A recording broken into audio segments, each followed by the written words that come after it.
guys, today I'm going to be doing my March wrap up, showing y'all all of the books that I've completed in the month of March. Now there's still about a week and a half left of the month, so I do have time to finish more books and I do intend to finish more books, but so far this has been the best reading month of the year. Let's get into it.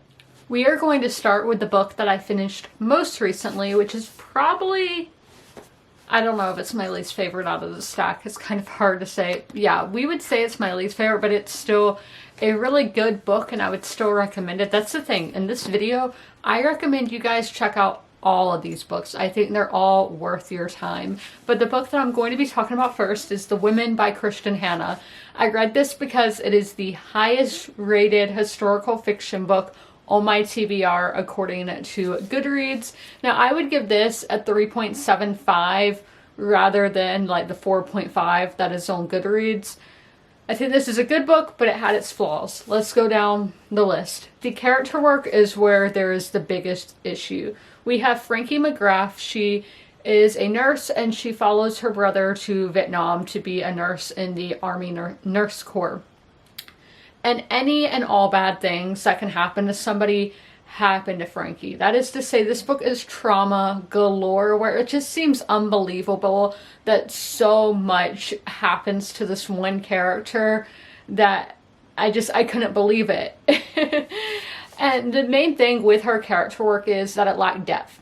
Her story makes complete sense. We see this girl, as I said, she goes to Vietnam as a nurse and she's like very meek and scared because she's only been a nurse in like civilian hospitals, not in a war, not a combat nurse. So she's very scared. Something happens to a friend and that really snaps something in her, wakes her up, and she's like, I'm strong, I'm determined, I can do anything. Fantastic. We love that. We see her transition back to life, civilian life in the United States, all the emotions, the PTSD that comes with it, and the consequences of that, everything that descends from that.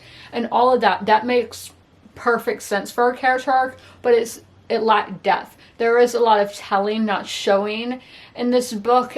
It's just so rare for Kristen Hanna to fumble like this.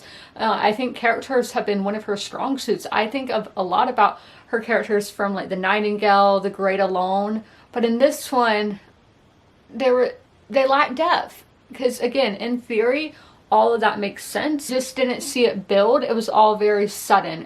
The character arc did not flow very well. With the romantic relationships, the chemistry was so good, I will admit that, but the female friendship is where this was lacking. It was just suddenly they meet and then they're like sisters, they're girlfriends, and I'm like, how did that happen? Again, a lot of telling rather than showing, or telling rather than showing. Yeah, I always get confused if it's showing rather than telling or telling rather than showing. The atmosphere was really good, and this is probably the best book I've read that depicts this time period, the 60s and 70s. No, I was not there, but just from what I know at the time, I think this book is the best. That it's not superficial. It shows you how it actually was, and the research was fantastic. Actually, in the author's note, Kristen Hanna speaks of that she had this idea of writing a Vietnam book all the way back in 1997, nearly 30 years ago, but she didn't feel like she was mature enough as an author to write the book then. So she waited, and this came out in 2024. It's just amazing to me that she actually realized, she's like, I don't think I'm ready to write a book like this. I'm gonna log that idea in the back of my head, and one day when I'm more, in ground as an author, I will go write that book. And I respect that so much. With the writing, now this isn't my favorite writing style, but I do think Kristen Hanna is a great writer. Even if it's not the short, blunt style that I like, I can still appreciate that this is a well-written book. Flow is fantastic. Like the pacing, I mean, this is nearly 500 pages, and I think I read this in 4 days.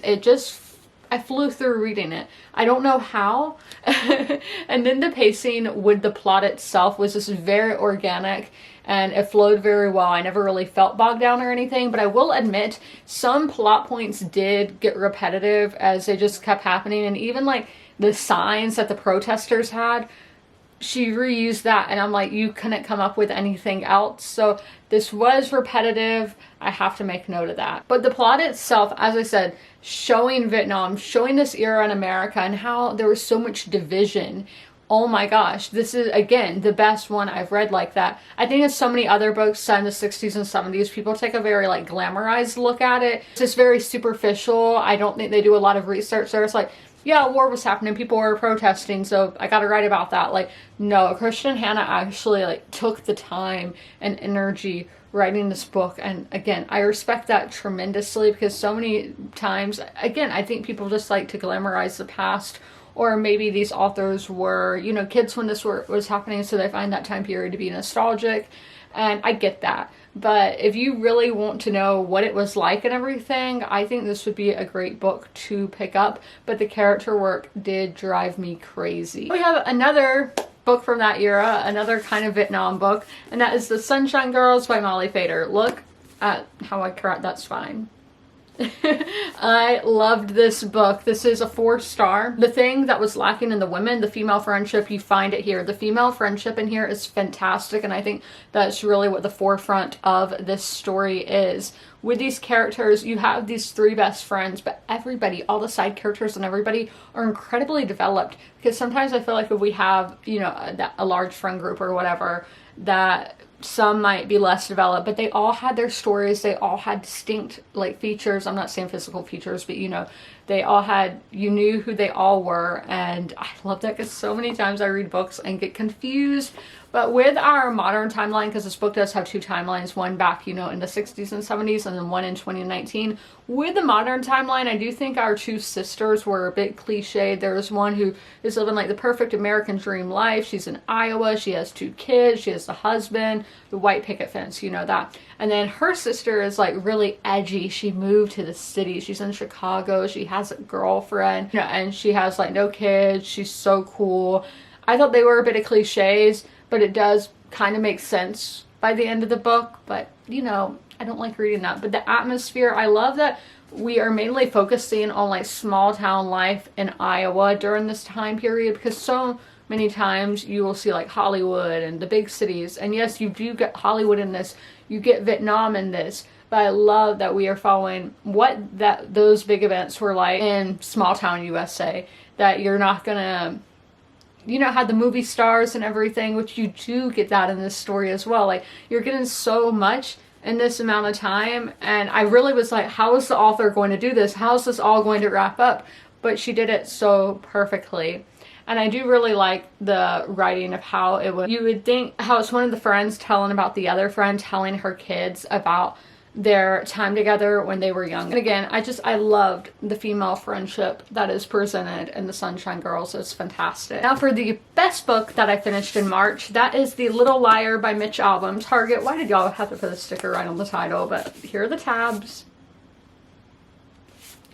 This was our book club pick in March, and oh my gosh, the characters in here, they are going to be unforgettable. We are following 3 Jewish children and seeing them come of age in this terrible time of like Auschwitz, the Holocaust, and just a world at war. And then we have our villain, Udo Groff, who is a Nazi. He's far up in the system. I don't know exactly what you call that, but he's high up in that. And we're just seeing how all these people's lives interconnect and where they go, and how just words can have a huge impact on the world. The atmosphere was extremely vivid, and I have no idea how Mitch Albom did it. This book, these chapters are so short. This book is extremely fast-paced, and it's just very well moving. And I did follow along with the audiobook. The author narrates the audiobook himself, but I have no idea how this writer can make this so immersive yet so short, because this is my kind of writing style, let me tell you.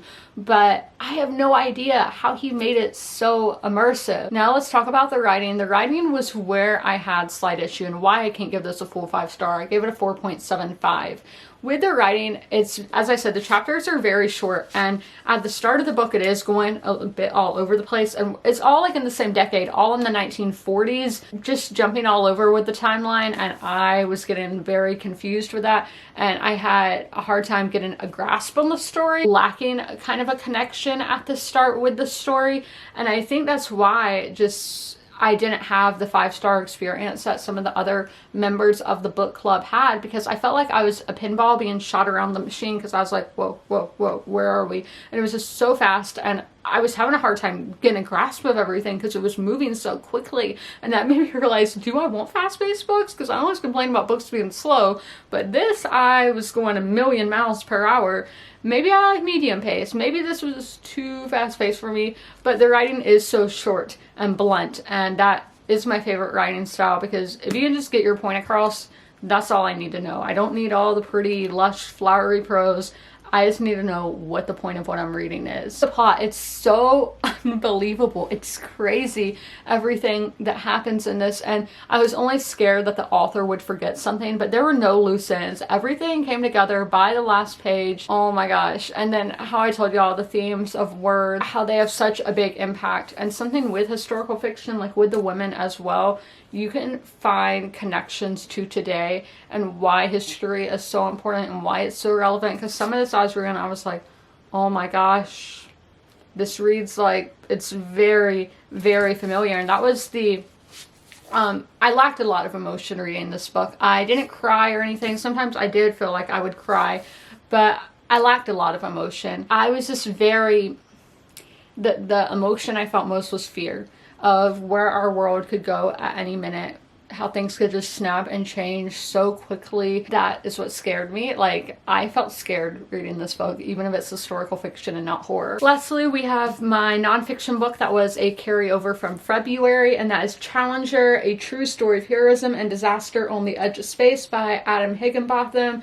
This is a nonfiction all about the Challenger disaster. We are starting with, well, with our prologue is we're in the room at NASA, and with all those people with the computers and the guy who is like the play-by-play basically of what is happening, and then that's our prologue, and then we get thrown into the story of the space program. How did that start? How did the Apollos turn into the space shuttles, and all the evolution of NASA? I think this is such a story of like diversity and inclusion, as we are seeing the first women to go to space, the first people of color to go to space, at least in America. And this is really an inspiring story that if you set your mind to something, if you are determined, you can get it done. And I just found that so inspiring by all of these people, and it read like a thriller. I knew 2 of the astronauts, like I knew their names, so I knew they were going to be in this disaster, but all these other people, I was like, oh my gosh, who's it going to be? Who's it going to be? And I was so just scared and nervous reading, because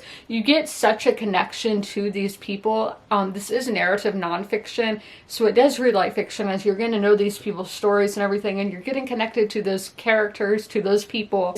I was so emotional just seeing all these people bond and everything, knowing that disaster is going to strike. Those people, they don't know. I mean, obviously they know when they sign up for this that there is a chance that disaster could happen, but nobody ever thinks that it's going to be them. So I just felt so emotional reading this story, and it shows a lot of you shouldn't procrastinate, you shouldn't put things to the side. Things are going to get bottled up and eventually implode, and that is what happened here. Just a little inconveniences, let's put a band-aid on it, we're not going to worry about it, and all of that. But then also, you shouldn't rush things in life either.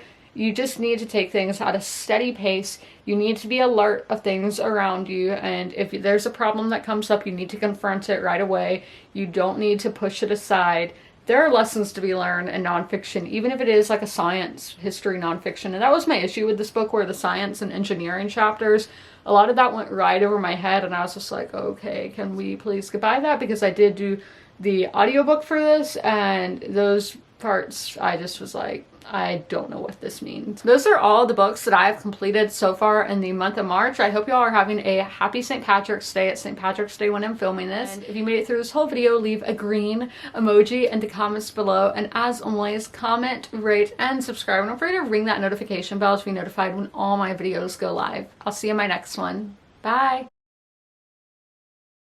If you are familiar with my videos, you're used to seeing Sherman at the end of them. Sadly, Sherman has since passed away, but I would still like to encourage you guys to help your local shelters. Sherman was at the Darlington County Humane Society in rural South Carolina. I always have their link down below in the description if you guys would like to help them, but also help your local shelters as well. You can do that by donating, sharing posts like this one, volunteering, fostering, and adopting, which it's great to do all of those things. Great to help your community, great to help the animals in your community, and I cannot recommend it enough. All of my pets were rescues, they were strays or from animal shelters, and I love them so much, and I know how much love they can give, so knowing these pets at the shelter can equally give that much love, it's amazing. And y'all should totally take part and help out those local animal shelter pets, and please help them.